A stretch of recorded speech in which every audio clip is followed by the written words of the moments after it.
our form is, for the most part, finished and almost ready to go. Currently, however, it has nowhere to go anywhere. A well-structured and designed form is useless without a submit button. Submit buttons are specialized form elements that tell the form to take the data that it's collected and send it to the processing page. To finish the initial construction of our form, we're going to insert a submit button. So again, I have the join.html file open, this time from the 1211 Explorers directory, and scroll all the way down to the bottom of the page, and you'll find the last form element we placed on the page, which is the text area. I'm going to place my cursor directly after that and hit return to create a brand new paragraph. Okay, I am going to go up to my insert panel, and almost dead in the middle of the insert panel is a button. Notice it is not labeled as a submit button. It's just labeled as a button. Kind of looks like a chiclet, one of those little pieces of gum. Kind of looks like that.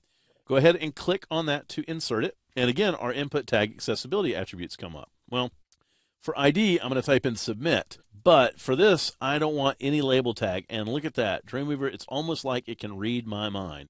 Why did it know to do that? Well, submit buttons don't need a label beside them. You're going to have some text on the button that instructs the user as to what's going to happen when the button gets pressed. So you don't really need a label on it. We are going to give it a tab index, however, and this time we're going to give it a tab index of 260. So we're going to go ahead and click OK, and there's our submit button. That was so easy. Now select it, and we'll take a look at some of the properties that we can change. First, the button name, that's the ID that we gave it, and we're going to leave that. But for the value, I'm going to type in Join the Explorers. So this can say anything you want it to say. So make it so, submit, click here, click me, send an email, whatever you want it to say.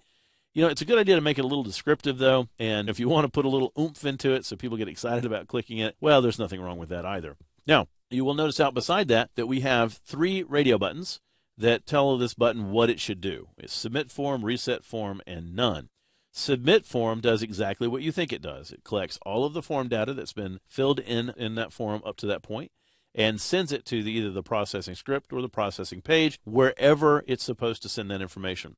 Reset the form is basically going to take all of the form elements that have already been filled out, and it's going to clear them out. You may have seen some forms in the past that have the ability to reset the form. I'm not very high on that, because if somebody hits them by mistake, the chances of them going back up and filling out all that information again is pretty remote. So I really don't like the whole clear form thing. Personal choice, though. And then finally, we have none.